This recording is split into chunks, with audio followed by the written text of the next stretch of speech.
We are live. A very good evening to everyone. Welcome to the Building the Future Together 2.0 series. We are continually engaging with leaders on emerging trends and collaborative spirit. And today we are going to talk on the digital shift brought about by the pandemic. And today with us we have a young and dynamic personality, Amey Asuti, who is a digital marketer and an entrepreneur with 14 years of experience, a high energy creative thinker, and an entrepreneurial solver. He is the founder and managing director of Futuready Media, an award winning full service digital agency working across technology, marketing, and design. With outstanding relationship development skills and ability in strategic partnerships, Amey has worked with businesses in India and abroad. Angel Broking, 48 Fitness, Centrum, DBS Bank, Donia, Enrich Salons, Fractal Analytics, Fusion Beats, Future Group, Grinnard, Glenmark Pharma, ICICI Bank, L'Oreal, PwC, Reliance Group, Tata, UPL, etc., helping them grow and thrive online. Well, that's a long list, Amey. And Amey is also visiting faculty at B schools, a passionate speaker, and participates on the topics of entrepreneurship, digital media, and internet marketing. A very warm welcome to you, Amey. Thank you, Kulpreet. Thank you. Good evening. Yeah. Good evening. Yeah. So tell us that, during the pandemic, which obviously started last year, and we had the first brush with COVID, and which everybody was depressed, and everybody got into the digital world. So what actually happened? What brought in that digital shift? In the pandemic, during the pandemic, and now post pandemic, which is two. So if you could throw some light there. Sure. So, Kulpreet, my belief is that we are in the midst of uh, digital taking over our lives for the past 25, 30 years now. The pandemic was an unexpected, yet one of the biggest crises that we have come across. Perhaps in terms of its impact on businesses, it could be as big as, say, a World War III would have been, right? Because it has impacted the Absolutely. entire world in that sense. It has impacted how, and not only business, it's professional as well as personal impact that this event has had.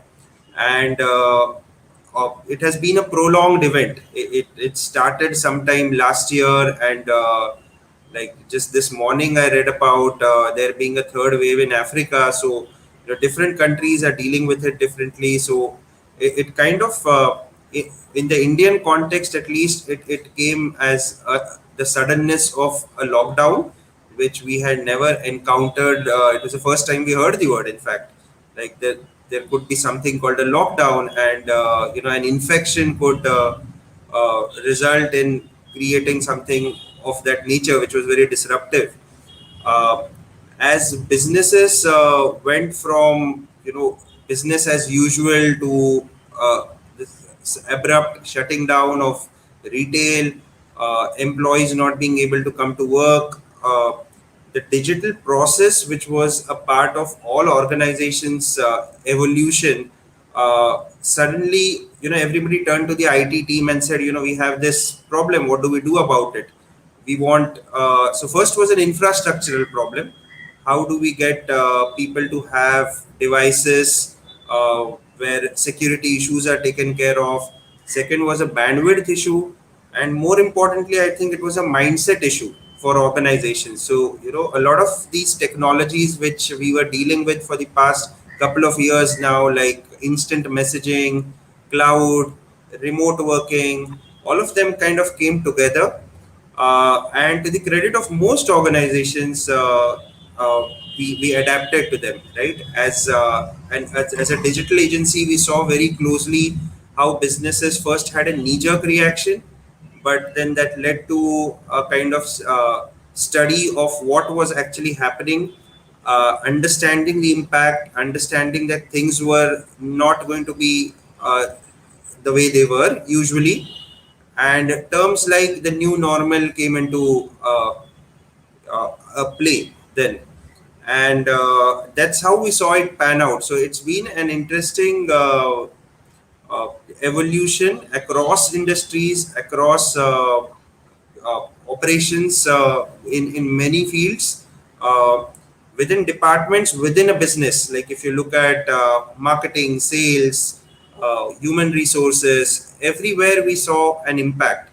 And I would say that the acceleration in adoption of digital technology that we would have seen over a 10-15 year period suddenly got shrunk to a year and a half, 2 years. And that's the kind of disruption which has happened. So as is the case with disruption, you have businesses which evolve, which become better and come out stronger because of this, and there would be businesses or models which would kind of have a question mark forever, and they would not be able to survive this kind of an impact. So yeah, that's where Absolutely. we are right now. And Right. the best part is we are still in the middle of it. There is still, I believe, about a 6 month to maybe a year's time period where businesses which have been slow in adapting themselves still have the opportunity to go the whole hog. Yes, exactly. In fact, that was my next question. Even after seeing a giant leap in digital integration, we still have certain businesses which are digitally disconnected or not technologically advanced. So how because you are into digital marketing, you are into technology. So how important is for these businesses to embrace technology and upgrade their skills, upgrade their entire team, the training programs to equip their workers with best skills. So how important is that? That's what you were just telling to the fag end of your observation, and it just literally connected with my next question. So Right. how would digital disconnection impact? I think it'll have a devastating impact, but let's hear from you. Yeah, so I think there are any business has got some physical aspect unless you are running something entirely in the cloud. Even if today you are running a direct to consumer brand, you still have the physical aspect of a delivery happening to the end consumer. So you might be able to sell online, but the delivery still happens in the physical world. So unless you are a completely online technology, like say a Bitcoin, for example, which happens entirely online, or you have, let's say, you're dealing with buying stocks and shares, which again happens entire mutual funds, which again happens entirely online. So you see that there are two or three kinds of businesses, I would say. One would be businesses which can be completely digital, in the way their offerings are and in the way their organizational structures are. There are businesses which have got a physical component along with a digital component. So what we have seen is that this reliance on the physical component has been tested, and a lot of the physical activities have been pushed in the digital realm. So you're becoming more digital and less physical. uh, and also businesses have evolved to transfer the risk of physical delivery maybe to somebody else, right? So say for example, if you look at restaurants today, in the earlier days restaurants would have their own delivery boys who would go and or the kirana stores would have their own delivery boys. Now, what happens in this context is that the delivery is taken care of by a partner who can manage certain digital processes very well, who can connect the consumer to the retail outlet, and the retail outlet then just focuses on keeping their business alive. So there is also a transfer of the physical part of the business to a third party who can do it much better. And thirdly, we have businesses which are purely physical in nature, like let's say a restaurant, or shops in a mall, which or travel and tourism. So unless things open up and things happen, they are purely dependent on this physical infrastructure to be open and alive and kicking for their business to grow. So across this spectrum, I think the businesses which are in the middle, which have a part physical and a part digital, have been the ones who have been the ones to adapt the fastest because there was a dire need. Digital only businesses found it very easy. Like, say, for example, we are an agency, and our as an agency, as a digital agency, our work can be entirely remote. Uh, what we have found is we have found new opportunities in this period. Uh, so in terms of, say, if you take recruitment for example, earlier we were very limited in our mindset, thinking that for every new hire we need to have a physical interview. Somebody needs to walk into the office, get interviewed a couple of times, and then you if the candidate is a right fit, then you uh, flesh out an offer letter and somebody joins you. The distance from the office, commuting, whether they have place to sit in the office, getting them a new system, IT working around it, an induction program happening in the office. So all of that used to happen.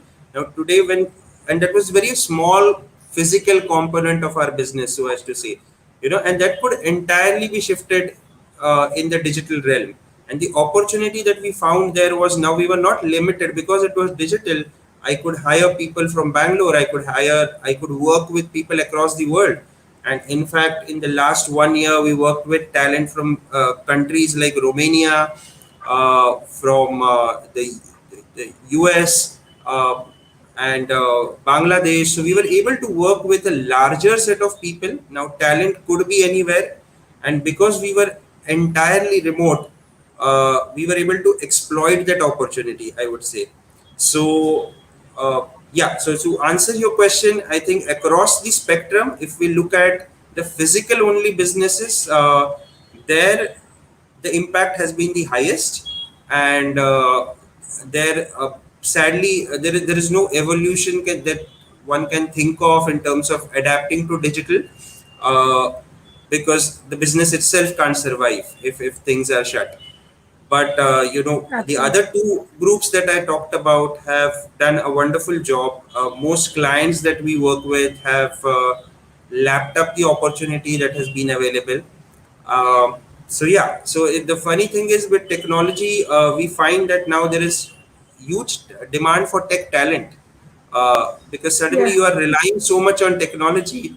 You need someone to know how to fix up a Zoom call, how to ensure security of files, how to make sure that remote working can happen in a smooth manner. In fact, even in digital marketing, suddenly businesses found that they didn't have anyone on board who could understand how digital marketing could be executed. So you need somebody to liaise with Absolutely. the agency. So you needed somebody who had that expertise, and that talent today is in very high demand. Absolutely. In fact, I mean, somehow, I think you're guessing what's going on in my mind and answering that. Yeah, so that was my next question that, yes, there's a, physical component and then there's a digital component. And there are companies which have kind of let go of the physical component to a third party also. We've seen that trend. Now, let's Yeah, talk about, future ready, and let's talk about, agencies or only the digital space itself. You mentioned that even the companies which were only doing digital work, they also had to kind of ramp up their skills, upgrade themselves, and create a digital infrastructure. And I right. also saw that there is a lot of like talent. There was a lack of talent. So how did you deal with these situations in last 1.5 year? Because talent is also not getting passed out, as in they are in the colleges, they're not passing, or there is a educational collapse there. So how did you deal with finding talent? But yes, one, you said that you went all over the world. So, but otherwise, how did you deal with, one is finding the talent? How did you deal with upgrading your present talent? Because that was also, I think, very important, right? So if you could show, Yeah. throw some light on that. Sure. So, Kulpreet, one of the first things that we noticed is that even when we are a digital business, we were not really digital in that sense. Like, a lot of processes were very physical in nature. Yeah.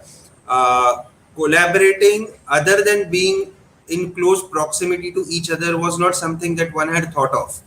So, for example, we have a video editing team, and there is a graphic designer and an editor and an animator who would kind of sit next to each other and figure out how a scene has to be created in an animation video, right? And we found that the first challenge that we had to overcome was that how do you collaborate when you're not sitting next to each other? You can't be on call the entire 8 9 hours that you're working, so you needed to have various other ways of collaborating. We kind of looked at upping the game when it came to giving skills for written communication, how to summarize what you are talking to each other in a concise email so that everybody is on the same page. We use this word very often, are we on the same page? But when we are in a physical space and we are going to meet each other the next day, even if you are not, it's okay because you can always catch up on things.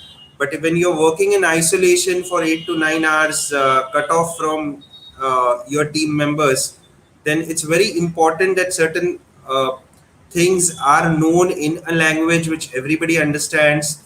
Uh, so emphasizing on the written communication bit was a thing that we did for the existing talent that we have. The new talent that we got, uh, you know, uh, s- to my surprise, a lot of the people who are just out of college have already been using a lot of this technology in their regular to day life, when it comes to their studies. So for them, the adaptation is not very difficult, honestly. So it's we who have been in a work environment for the last 5 10 15 years who are finding it as a change. For the students who are graduating out of colleges and joining the workforce right now, for them it was perhaps as seamless. In fact, to the extent that you know WhatsApp or using technology like that, and sharing documents is something which college students do very naturally. So it comes like an extension of so communicating remotely for them is sometimes because of deadlines that parents would put that you have to be home by 9 o'clock. So after 9 you need to communicate remotely with your friends. So that comes very naturally to them, unlike us who as working professionals know that for us the communication is more of face to face, and we need to go back to office and do it. uh, one of the things which was challenging was that when we were not interacting face to face, a lot of visual cues that one would get, body language, what is someone meaning versus what is someone saying, all these nuances that you have in a, because we have collaborative teams which work together. So those kind of things got impacted a little bit. But I think over a period of time the learning has been great across the team, and we have found that things have only improved. When it came to hiring, there was a leap of faith, I would say, because as one has been used to doing physical interviews and hiring people physically, seeing them, talking to them, and then getting them on board. Going entirely digital meant that you are taking a leap of faith on people, because sometimes the bandwidth didn't allow a proper communication. You would have to kind of hire people over a 15-minute video call, which anyway, interviews are a leap of faith, and some new person joining an organization always comes with a certain set of apprehensions at both ends, and this kind of made it far more challenging. But things have gone well. Yeah. So Yeah. So, Amey, like you said, it's all digital and you're talking digital, understanding digital. So, tell me something. Do you miss the earlier days, and would you like to go back to the earlier days, or you would like to stick to this? Oh, I think it's a mixed thing.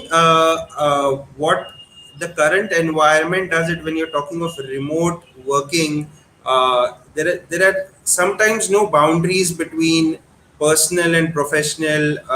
There are no boundaries between work and home, and we might be having this call, and I'm already feeling anxious because at 6 my help would be coming in. a few minutes before 6, and I'm anxious that the doorbell would ring sometime, right? In our conversation. So it doesn't allow you to set very clear boundaries between what is work and what is not. So to that extent, I feel that the earlier normal that we had was much better because you had clear boundaries. But then again, when I look back, I feel that in my professional journey, when I started about 14 years ago, we started with a simple handheld phone, probably a BlackBerry, and work would never come home. You might get a call from office, Yes. but that was about it. And since the takeover of laptops and then phones and then work shifting onto WhatsApp, I think those boundaries had already started getting erased to a large extent. So you're supposed to be plugged in, working in and out, with managing your professional and personal priorities. So that kind of has been, I would say, not missing much of it, but yes, you do miss being in a work environment and being focused. So the focus element is kind of far easier when you are in a work environment versus in an environment like this. Yes, I do get that because because we all as humans have been brought up in a format that we measure our success, our focus because of work, whereas Right. actually we get our happiness at home. So I think that counterbalance, I would not call it balance, but it's a Hmm. counterbalance. I think what we need to create. I was just Right. recently reading a book called the One Thing, and Hmm. where they spoke about a very interesting concept. We all talk about work life balance. They said nothing like Hmm. balance. There's counterbalance. Sometimes you'll Right. have to give moment, focus to something, and the other thing will get ignored, and then you give a focus to something, the other thing will get ignored. So you have to Right. keep counterbalancing so that you are at peace, right? Hmm. So tell us, like you were just sharing, Amey, that in this last 1 year you have been, hiring new people, new talent, not only from the place of work, which is Mumbai. It can be from maybe, Jaipur, or it can be from Bangladesh.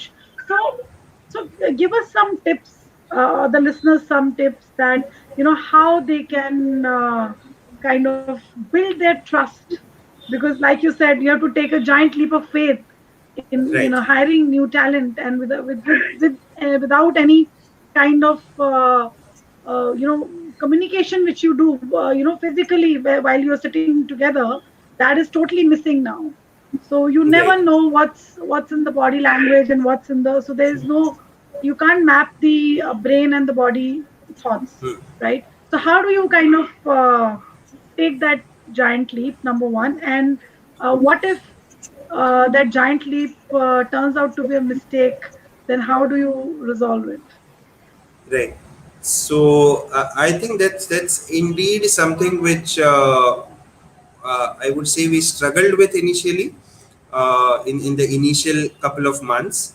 But what I realized is that whether somebody joins remotely, say that there was a girl who joined in our video project management team, and if you remember the timeline last time when the lockdown happened in the month of April, uh, March, end of March, early April, her joining was on 1st of April.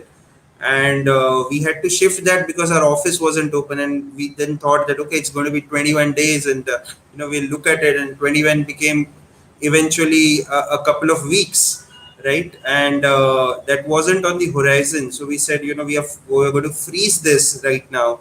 And she came forward and said, and the situation was such that she had already quit her previous job on 31st of March was going to be her last day. So she hadn't been to her office ever since the lockdown had been announced.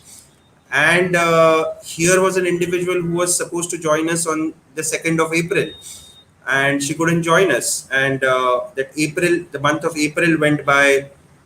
Mid May, finally, we had a call, and at that time, I explained the situation to her. I said, this is what is happening, and she said, I don't mind if there is a pay cut, but I want to begin work, and this is my situation. So, uh, wha- and I said, yes, I think if you are being that honest about it, and I think we need to take that leap of faith, as I said, and we need to begin this association as soon as we can.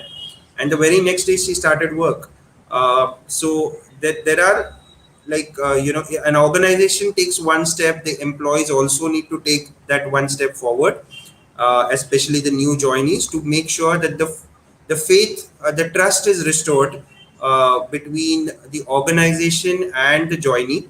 Uh, we need to put an effort in equal measure.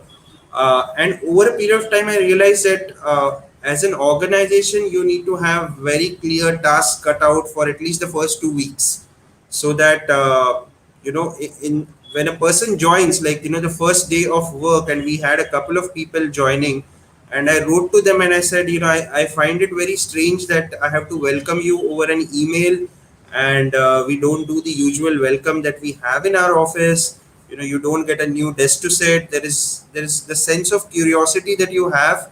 There are smells that you associate with your workplace. There are faces that are familiar.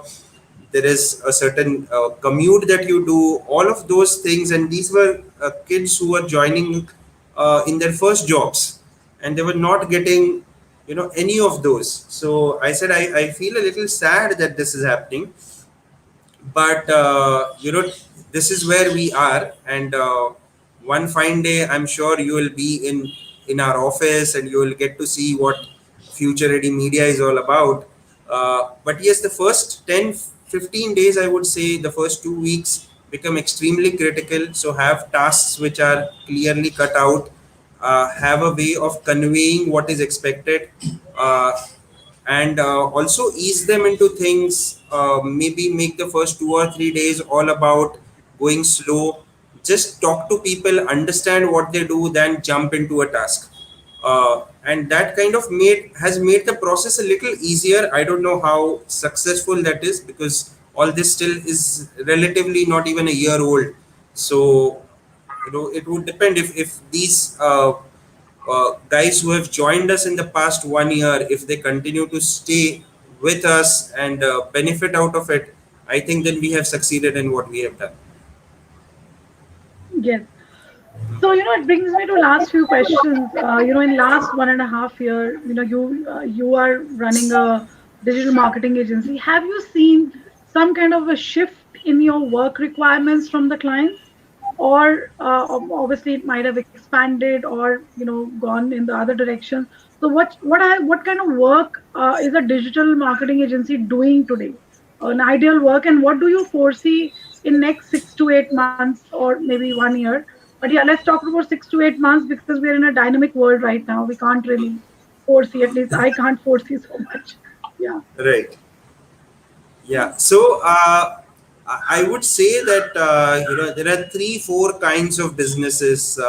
Businesses which are looking at digital marketing in terms of a saving, or in terms of an increase in revenue. Right. So these are at the very, they are wanting to do the very minimum uh, of digital activities, because what, we have a website, so we need to have a website, so let's get something out there. So they are doing the very minimum. These businesses continue to exist. They still do the very minimum, and they don't expect a lot from their digital activities. There have been businesses who try to keep up with the competition. So the way they go about things is, okay, what are my top three competitors doing, and am I doing the same thing? So the reference points remain those competitors, and they want to emulate or do what others are doing.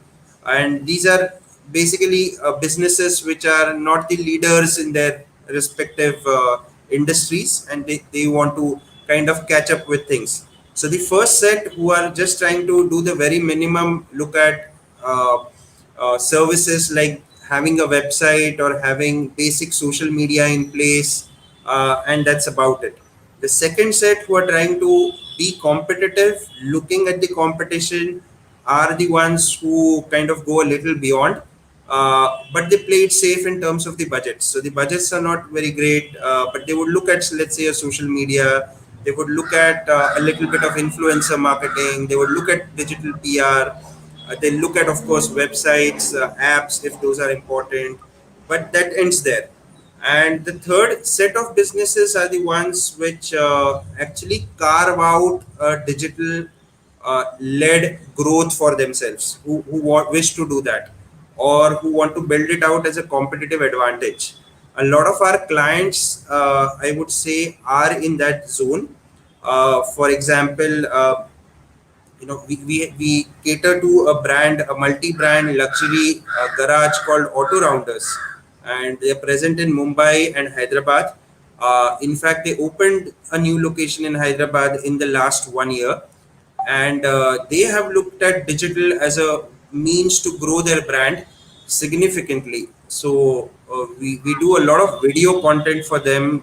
Their Instagram and WhatsApp gives or YouTube gives them a lot of inquiries on a regular basis, and the business fundamentally believes in creating digital content to generate more business. So, when somebody looks at a car modification or a car service being done, and you watch like a 5 minute video about what has happened to one of the car models that you perhaps might be owning, then you have a desire to at least know, okay, what is the price point like? How do you service it?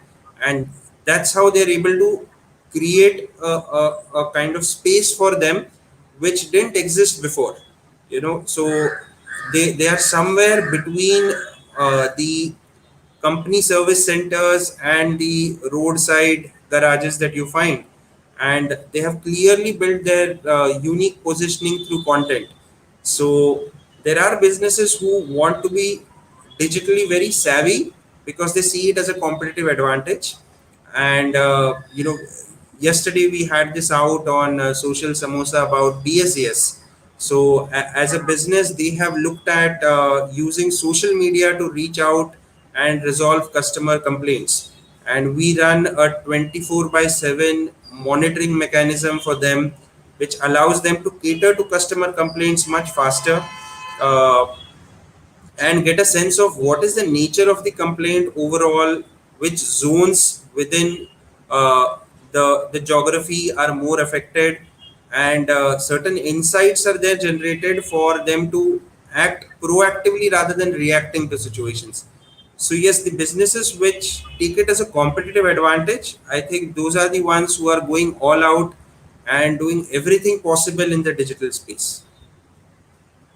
No, that's interesting. Obviously, having an online competitive advantage will actually mean everything in today's time, Right. right? So, how do you see the new trends now? What we are seeing in last 1.5 year? Yes, we have digitally advanced. There's a shift. Then you said, we are also onboarding people, digitally and taking the giant leap of faith in, knowing what we have to get out of them. Plus, we also have seen a kind of shift in clients demanding the digital competitive edge, right? And what do you see, new trends emerging in next Hmm. 1 year? Because in last 1 year, we've seen some trends emerging. Right. If you could put some light on those new trends, and how do you see they mapping out in the coming year? Right. So I think we all are very familiar with the term new normal, uh, but businesses today, for them, the new normal has now become old. Uh, and the Absolutely. ones who are extremely competitive are now looking at what would be the next normal, right? What is, so from new normal you are already looking at the next normal, and the next normal is going to be a whole lot different from how we have experienced it so far. uh, Digital, of course, is going to be, so there is a lot of emphasis that's going to be there on digital marketing. And inside an organization, I think there is going to be a lot of emphasis on digitization. So moving away from physical, moving away from paper to uh, maybe secure environments which are very very digital in nature. uh, One of the trends that I see, and we discussed briefly about it the other day also, is curiously voice coming into picture as one of the trends of last year. So I think what happened was, suddenly when we faced these situations of lockdowns and remote working, everything about our lives became video. You're doing personal video calls to other people, you're using WhatsApp video, you're doing Zoom calls, and that led to a video fatigue. And soon people said that, okay, video is very good to watch, but it's very painful to produce. Yeah, and it takes a toll on you because you have to be physically far more present for a video interaction than you are for a voice interaction. So a lot of that interaction, which had to be personal, then moved to voice. And we saw the likes of, say, a Clubhouse, or Twitter Spaces, which has kind of taken up. These are new areas for brands, so brands are also kind of slowly wanting to move in over there. uh, so that's one of the trends that we have seen. The other trend, I would say, would be in terms of cloud computing, shifting a lot of the data onto the cloud, where data security is important, because you could have situations where you're dealing with a lot of sensitive data, and that data could go out anywhere. Uh, you're also looking at certain things which are to do, of course, with remote working, and how that changes what you meant by an organization. So particularly in case of digital agencies, I think that what would the agency of 5 years from now look like? It could not have an office, it could be entirely digital, it could work on a lot of collaboration across the globe, and it could cater to any brand anywhere. So if you can have employees who are from different continents, you could also cater to brands which are from different continents. So that kind of builds up interesting possibilities for what one can do and how work will evolve from now on. So yeah, that's when I look at digital as a space, I think uh, a lot of the physical barriers, once they get broken, we are looking at a far different way of working from now on. Yes, actually, and Amey, you rightly said, when barriers are broken. So, anyways, when barriers are broken, you kind of unleash your limitlessness, Right. right? So, I think now on that note, it was great chatting with you, Amey, and I would Thank like you. you to kind of sum up what we discussed, so that listeners who have come in late can we've kind of, I think, covered a lot of spectrum in terms of shift, in terms Right. of internal communication, external, and the business part of it. So if you could just quickly Right. sum it up, and then we will end the show. Sure, sure.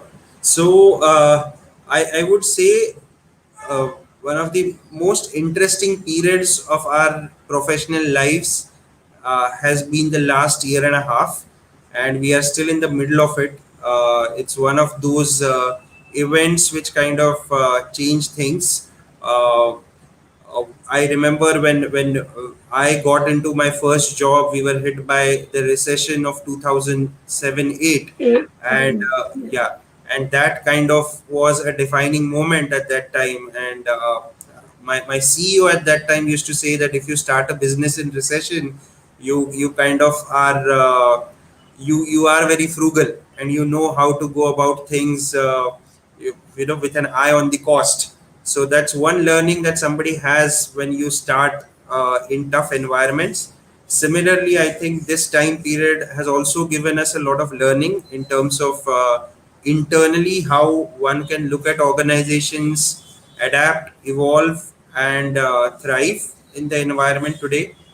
Digitization, digital media, a lot of trends which are new and exciting that we have caught up on.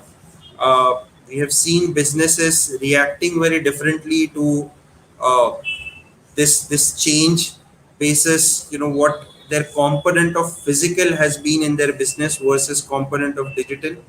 So I think a very defining moment in our lives, I would say, uh, whatever age we are at, whether one is a 20-year-old or a 40-year-old or a 60-year-old, I think this is a period of time which nobody has seen. And as a professional, there are many learnings which one would take from this period uh, to build a future which is going to be far more exciting. I would say far more. Definitely way fast than what we can imagine it to be right now. Absolutely, 100%. Yeah. So thank you so much, Amey.